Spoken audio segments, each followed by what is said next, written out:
Morocco waa dalkii afraad oo Carbeed oo si rasmi ah u shaaciyay inuu xiriirka caadi ka dhigay kala dhaxeeya Israa'iil.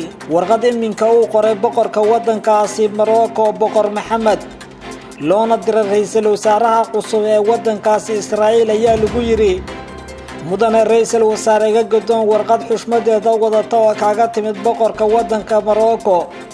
waxaynu doonaynaa inaynu dhexdhexaadino adinka iyo Xamaas. hogaamiyaha Xamaas Ismaaciil Haniya ayaa iminka booqasho ku jooga dalkeena. waxaana doonaynaa inaanu ka shaqeyno nabadda iyo horumarka bariga dhexe.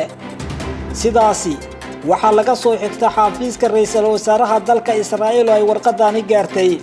Morocco waxay doonaysaa inay dhexdhexaadiso labada dhinac ee Xamaas iyo Israa'iil. dagaalo qaraar ayaa weli soconaya, xiisadda ayaana dib u soo cusboonaatay. ku soo biir page-kan intaana marka hore faafahinta u gudagelin.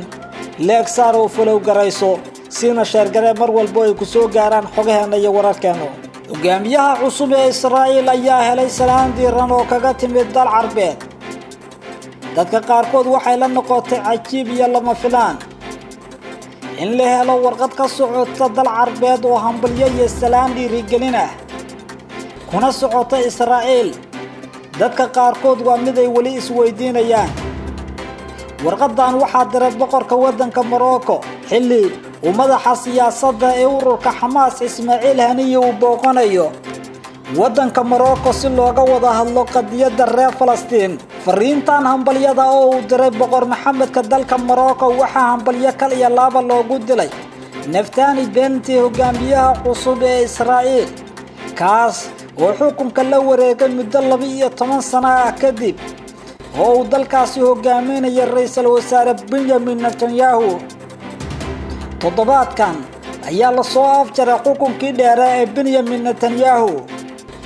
Morocco waxaa lagu yiri hadalkeeda waxay sii wadi doontaa horumarinta nabadda, cadaaladda iyo wada noolaanshaha bariga dhexe.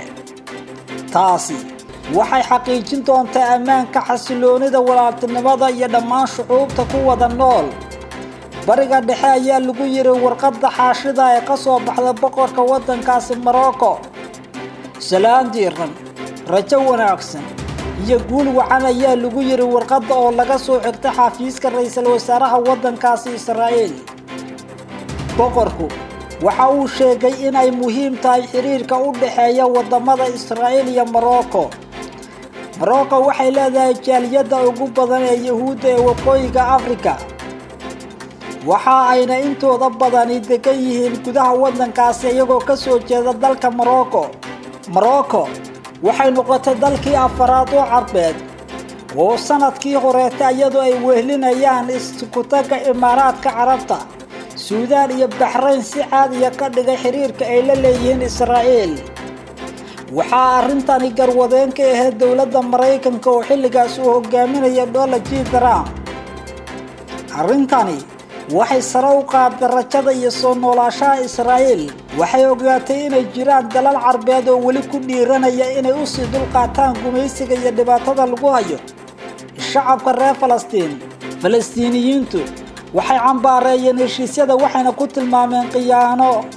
mowqifkii dheeraa ee Israa'iil looga soo horjeeday iyo iyadoo dhabarka laga tooganayo kuwii doonayay inay u dagaalamaan xorriyadda reer Falastiin. dhanka kaleete Ismaaciil Haniya wuxuu Arbacadii la kulmay ra'iisul wasaaraha waddanka Morocco Saad Ellen Al-Usmani iyo saraakiil ka tirsan xisbiga talada haya ee Justice and Development Party (PJD). Haniya waxa uga mahad celiyay ra'iisul wasaaraha waddankaasi Morocco casuumaadda uu fidisay Morocco, wuxuuna rajeeyay in booqashadu ay horseedi doonto in la helo natiijo la filayo iyo rajo laga qabo in dalalka walaalaha ee Falastiin iyo Morocco ay xiriir yeeshaan. sidaasi waxaa yidhi Ismaaciil Haniya, hogaamiyaha sare ee ururka Xamaas. bayaan ka soo baxay xafiiska ra'iisul wasaaraha waddankaasi Morocco ayaa lagu yiri sidoo kale wafdiga waxaan wada hadal ka yeelan doonaa hogaaminta xisbiga cadaaladda iyo horumarka ee ku saabsan xaaladihii ugu dambeeyay ee qadiyadda Falastiin iyo sidii loo taageeri lahaa.